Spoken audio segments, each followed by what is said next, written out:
Olá, sejam bem-vindos a mais um episódio dos Diálogos Luso-Atlânticos, comigo e com Rui Badaró, um em Lisboa, outro em São Paulo, e hoje vamos falar de tudo o que aconteceu desde ontem à noite, assim que se soube os resultados das eleições, e vamos ter aqui um comentário de alguém que está do lado de lá e que nos dará seguramente uma opinião diferente daquela que temos aqui em Portugal, e é isso uma das grandes vantagens destes diálogos, que é ter a tal visão luso-atlântica de todos os temas, necessariamente diferente. E para já, passo-te a palavra, Rui, diz-me o que é que aconteceu ontem no Brasil, o que é que explica tudo o que se passou. Tudo. Eu ontem estava a falar com uma colega e estava-lhe a dizer, a propósito do que se tinha ouvido falar sobre a polícia rodoviária ter impedido votantes de se dirigirem às mesas de voto e ter feito barragens e tudo, eu lembrei-me de cenas que tinha visto em telenovelas há uns anos atrás, na altura em que eu via telenovelas, quando chegaram cá as primeiras telenovelas a Portugal, em que havia jagunços contratados por prefeitos de cidades do interior para controlar eleições e aconselhar votações. E depois a minha colega disse-me: não, isso não é bem assim, porque eu diria que a realidade ainda ultrapassa a ficção das telenovelas. E pronto, isto é só o meu comentário inicial, mas claramente tu tens mais elementos do que eu para te pronunciares, Rui. Olá, João. Olá a todos que acompanham os Diálogos Luso-Atlânticos. Grata satisfação revê-lo nesta semana que se inicia. João, pois bem, com relação a ontem, nós tivemos um resultado que é bastante apertado. O presidente eleito, Luiz Inácio Lula da Silva, levou a eleição com maior votação absoluta de todas as eleições já realizadas no Brasil. Teve mais de 60 milhões de votos. Isso jamais havia ocorrido. Desde a primeira eleição direta, desde as diretas já, para cá, foi a primeira vez que um candidato obteve mais de 60 milhões de votos. Posso-te Ainda assim, perguntar, posso só perguntar uma coisa, não te esqueças do que ias dizer a seguir, mas por acaso foi algo que eu não reparei, mas como é que foi a abstenção? a abstenção foi bastante alta, João, Uhum. bastante alta. Foi bastante alta. A abstenção, votos nulos também foram bastante altos, chegaram a quase 7 milhões, salvo melhor juízo, os dois, o que é um número bastante considerável. Né? Ok. De outro lado, retomando o comentário, para além dos 60 milhões que o presidente agora, né, eleito Luiz Inácio Lula da Silva teve, perceba que a diferença para o candidato derrotado e atual presidente da República foi de pouco mais de 2 milhões de votos. Uma diferença parca, tênue, muito pequena, muito pequena. E o fato é o seguinte, né, alguns pontos chamaram minha atenção. O primeiro deles, uma comemoração bastante efusiva por todo o país. De outro lado, o silêncio sepulcral do presidente da República. Ele não entrou em contato com o presidente eleito, seja por telefone, não se manifestou ainda, até o presente momento, para confirmar, aceitar o resultado das urnas, etc., e encontra-se em silêncio. Um terceiro ponto que me chamou bastante atenção de ontem para hoje é que alguns incautos de alguns movimentos, nos casos, alguns caminhoneiros, em alguns estados da federação, até o presente momento, em 11 estados, fizeram alguns movimentos para fechar rodovias e etc., no intuito de não aceitar o resultado das eleições, das urnas, mas não me parece que esses movimentos terão muito eco Brasil adentro. Para além disso, é preciso observar, João, que a nau, o navio, é um só. E todos os brasileiros estão neste navio e nós não estamos no porto, nós estamos necessariamente em alto mar. E uma vez em alto mar, nós precisamos ter o equilíbrio necessário para que aquele que está hoje, ou que assumirá o timão daqui a alguns dias, possa efetivamente governar, porque não se governa apenas para uma parcela da população, se governa para o todo. E uma vez que se governa para o todo, é preciso sim equilíbrio. E uma das frases do num dos discursos do recém-eleito Luiz Inácio Lula da Silva, chamou-me muito a atenção, dizendo que este não será um governo do partido dele, ao contrário, será um governo da democracia, dos grupos todos e para todos os brasileiros. Isso foi emblemático. E recordo também que, quando o Bolsonaro assumiu a presidência da República, ele também disse isso, que faria um governo para todos os brasileiros. Praticamente não foi o que nós vimos ao longo desses últimos 4 anos. Enfim, houve uma série aí de situações que destoaram desse discurso inicial dele. Mas nós temos a expectativa que, com esta eleição do Lula, a partir de 19 de dezembro, quando ele for diplomado, e depois, a partir do dia 1º, quando tomar posse efetivamente, nós tenhamos, espero, um governo efetivamente democrático. Eu tinha aqui 2 ou 3 questões que eu queria colocar-te. Uma delas tem a ver, no fundo, estabelecer um paralelismo com o que se passou nos Estados Unidos quando o Biden ganhou ao Trump. A primeira, achas que é possível que, com o aproximar da tomada de posse do novo presidente ou do presidente eleito, algo similar ao Capitólio possa acontecer em Brasília? Ou achas que Acho não? que talvez isso seja possível. Hoje, aliás, com esse movimento dos caminhoneiros que eu citei agora, talvez essa seja a versão tupiniquim do que ocorreu no Capitólio. Não espero, conforme ocorrerem as respostas a esse movimento truculento que tem ocorrido, imagino que será possível imaginar se ocorrerá algo como ocorreu no Capitólio, nos Estados Unidos pouco tempo atrás.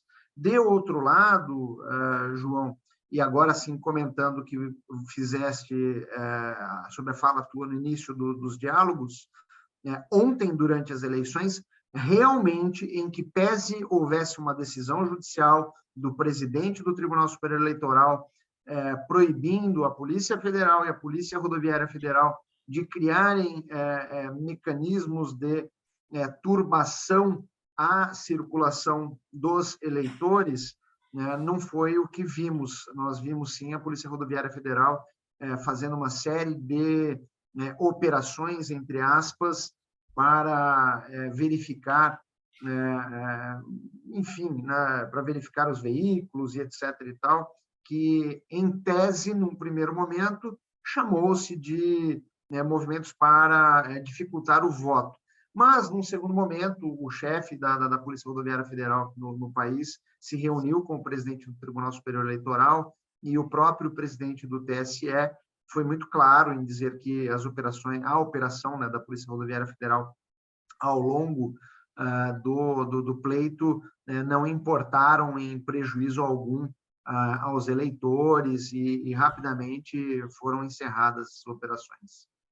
Eu tenho aqui também outra questão que tem a ver, se calhar antes de irmos a esta, vamos às 2 primeiras. A primeira tem a ver com uma coisa que me causou muita perplexidade, que é, eu ouvi numa reportagem que o presidente Bolsonaro, na véspera das eleições, anunciou 22 medidas, por ser o número da chapa, na véspera que iria tomar se fosse reeleito.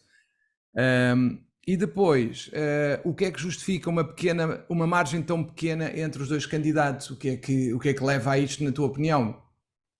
João, realmente o presidente anunciou essas medidas, foram medidas eleitoreiras, acredito, essa é uma opinião pessoal, registro, mas é uma tentativa eleitoreira de movimentar a máquina pública para a máquina estatal, quem detém a máquina, para que ele garantisse aí a sua reeleição. Não logrou êxito, pegou muito mal e, de certa maneira, nós vimos o resultado neste dia seguinte das eleições. Ponto. De outro lado, o que justifica uma margem tão curta entre um candidato e outro? Nós temos visto, e agora eu preciso fazer um comentário do geral para o específico, nós temos visto no mundo, João, efetivamente um crescimento dos governos de extrema-direita. Então, esse não é um fenômeno exclusivo do Brasil, mas me parece um fenômeno mundial. E esse crescimento, ele também ecoou em terras tupiniquins, ou seja, por aqui. E, ao ecoar por aqui, nós, com a primeira eleição do Bolsonaro, nós tivemos um amplificar das posições demasiadamente conservadoras.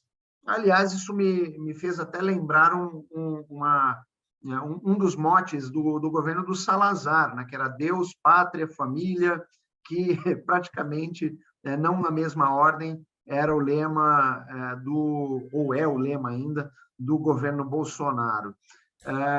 O fato é que, justamente por este crescimento da extrema-direita e fazendo uma análise com relação à situação de fragilidade das pessoas neste cenário internacional e local. No cenário internacional, nós temos vários movimentos aí que chegaram à beligerância, outros que beiram a beligerância, uma dificuldade, a inflação correndo solta por todo o mundo, né, fruto aí de diversos movimentos, no mínimo estranhos, ocorridos no mundo de 2014, notadamente para cá, me parece ter sido a tônica para justificar um Brasil efetivamente dividido, polarizado, em que nós temos praticamente 50% da população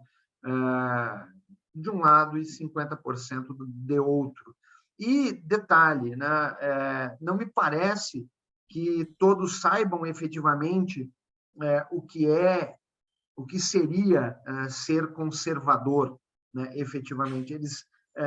Há uma confusão muito grande entre política partidária, ciência política e politização, que às vezes me deixa assustado, né? E essa Achas que vai ser possível, hum, achas que vai ser possível unificar o país, que se polarizou da forma que referiste? Aliás, acho que houve mais estados que foram ganhos pelo Bolsonaro do que pelo Lula, não é? Foi o que eu ouvi. Sim, exatamente isso.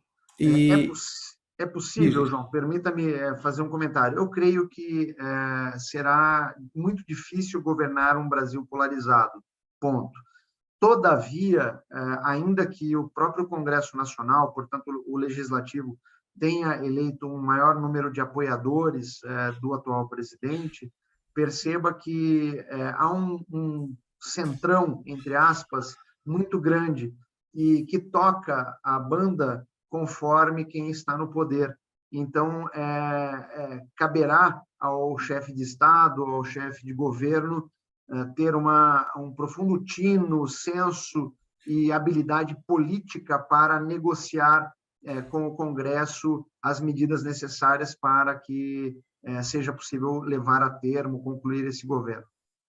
como é que tu achas possível essa unificação quando alguns dos argumentos eram de cariz religioso e nós sabemos que a religião muitas das vezes conduz a posições fundamentalistas, por exemplo? Sim, a religião, na maioria das vezes, nos leva ao fundamentalismo. Ainda assim, eu me apego à habilidade política do O presidente presidente eleito eleito. para que ele conduza isso perante o poder legislativo. Agora, pensando em toda a população brasileira, será possível unificá-la? Não, não. Nós vivemos um momento, no próprio mundo, João, de polarização. O que eu espero é que nós consigamos, a partir de agora, diminuir os ecos dessa polarização que aparece em todo o mundo e dar maior atenção aos problemas reais do Brasil, notadamente porque aqui sequer 50% do território oferece saneamento básico para a população brasileira, e nós temos problemas gravíssimos que devem ser enfrentados antes de pensar em discutir exclusivamente uma polarização movida por um fundamentalismo, quer de cunho religioso ou político-partidário. Diz-me uma coisa, mas sim, eu compreendo isso e acho que isso faz sentido. Agora, o que eu acho curioso é que o paralelismo com as eleições americanas é enorme, porque Sim, outra das coisas que também se fala é a recandidatura em 2026, salvo erro, portanto, ele está aparentemente tão forte que ainda muita gente quer que ele volte em 2026, esperando naturalmente que as coisas agora corram muito mal ao Lula e ele possa voltar em grande. É isto, presumo. bom, fazendo o paralelo com os Estados Unidos, né, e lembrando que lá você tem uma outra estrutura político-partidária, você tem republicanos e democratas, e o Trump praticamente comanda, a cara, a imagem dos republicanos nos Estados Unidos, e manteve-se forte pós a sua derrocada, né, nas últimas eleições norte-americanas. Se eventualmente isso ocorrer no Brasil, parece-me que essa hipótese que você aventa seja possível. Mas há muita água para rolar, João, e muitas pontas soltas ainda que parecem-me avizinham-se e precisarão ser resolvidas. E justifico. Essa questão da aquisição dos imóveis, a questão de impor um sigilo de 100 anos sobre uma série Essa lei ainda pode ser revogada ou não? Essa dos 100 anos? Sim, é possível. Pode? É possível. Aliás, ontem, grande parte da população dizia, faziam motes, aí, temas, né, que faltam apenas 2 meses para o sigilo ser levantado, inventaram trocadilhos, músicas e etc. É possível ser revisto, sim, ok?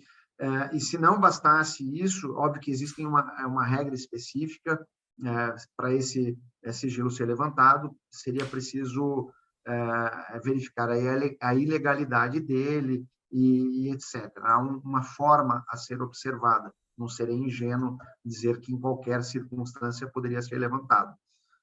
De outro lado, como eu disse, há muitas pontas soltas e que precisarão ser enfrentadas, e a ponto de eu não conseguir afirmar com segurança se o candidato aí agora, né, o atual presidente Jair Bolsonaro teria condições efetivas de chegar a uma próxima eleição e concorrer novamente. Né? Teremos que aguardar as cenas dos próximos capítulos. Sabes que o que vai parecer será uma cena de ajuste de contas, parece-me. O que vai se passar brevemente, eventualmente, porque de facto a ideia que passa pelo menos para fora é essa, é que poderá haver um ajuste. Agora, 100 anos de sigilo é absurdo, considerando tudo e mais alguma coisa. Mas há uma situação que me preocupa, visto como observador aqui de Portugal, que é a percepção que estas eleições passam para a opinião pública, quer interna, quer externa, que é, acho que um dos trabalhos do futuro presidente, do presidente eleito, será desmistificar a ideia de que o crime possa compensar. Ou seja, é muito importante que se esclareça a opinião pública interna e até internacional sobre as circunstâncias que motivaram tudo o que se passou até à prisão do presidente eleito e a tudo mais, porque de facto eu sei que existe e que o que levou a parte da população que votou no presidente eleito foi o facto de acreditarem que ele poderá reduzir as diferenças sociais, como fez quando foi presidente, com a educação, saneamento básico e outras necessidades essenciais para a sobrevivência de cada uma das pessoas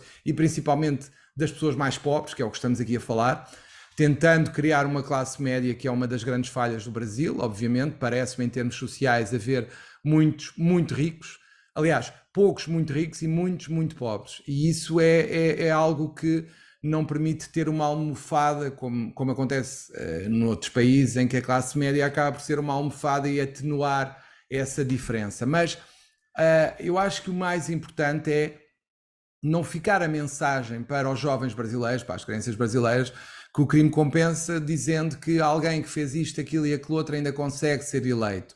E para isso é muito importante a comunicação que venha a ser feita no futuro, considerando que o presidente eleito tem que explicar a situação, tem que comunicar bem e tem que afastar essa mancha, porque o pior que pode acontecer é mesmo ficar a mensagem de que o crime compensa e de que tu podes fazer o que entenderes que vais ainda ser recompensado afinal. E isso para mim é perigoso para a ideia social. Não sei se concordas.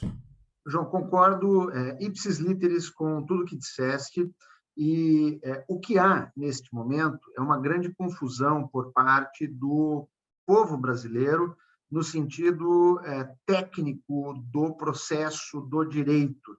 E nós temos que considerar que são duas condenações sofridas, uma condenação moral e uma condenação jurídica. A judicial não ocorreu. Tá? O Lula não foi simplesmente absolvido. Aliás, eu nem vou entrar no mérito, nos aspectos do processo penal, vou convidar os nossos ouvintes e aqueles que nos acompanham pelo YouTube a procurarem as posições de dois juristas brasileiros sobre o assunto. Um deles é o professor Dr. Gustavo Henrique Badaró, professor titular de processo penal da Faculdade de Direito do Largo de São Francisco, da USP, sobre essa temática específica. Ele traz uma posição abalizada, muito bem fundamentada e estruturada, que justifica a situação processual do senhor Luiz Inácio Lula da Silva. Então, essa é uma posição. Uma segunda posição também muito bem estruturada e muito clara é a do jurista Lênio Luiz Streck, lá do Rio Grande do Sul, e que dispensa também apresentações, tal qual o professor Gustavo. Ambos os juristas, e que possuem posições políticas diametralmente opostas, parecem-me que justificam a situação do Luiz Inácio Lula da Silva e que deve ser muito bem apresentada pelos meios de comunicação, deve ser comunicada, apresentada, gerida de tal maneira que toda a população brasileira compreenda a situação dele, de modo a afastar as pechas que têm sido ditas contra esse agora presidente eleito Lula, né? Que pechas? Essa de que o crime compensa e etc., o que não é verdade, né? Ao contrário, isso tem que ser combatido de forma veemente e com posições jurídicas abalizadas, mas traduzidas de forma a que o leigo, aquele que desconhece a linguagem jurídica, compreenda e entenda efetivamente o que se passou nos últimos anos com esse agora presidente eleito Lula.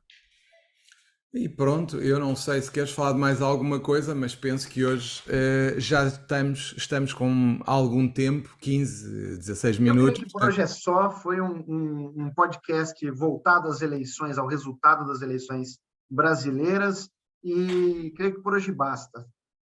Então, despeço-me de todos e faço votos para que tenham ficado esclarecidos sobre as eleições, pelo menos do perspectiva do Rui, e espero por vós durante a próxima semana e vejam e ouçam os nossos episódios todos, porque penso que poderá haver alguma coisa que vos interesse. Até uma próxima. Um abraço, João, até uma próxima.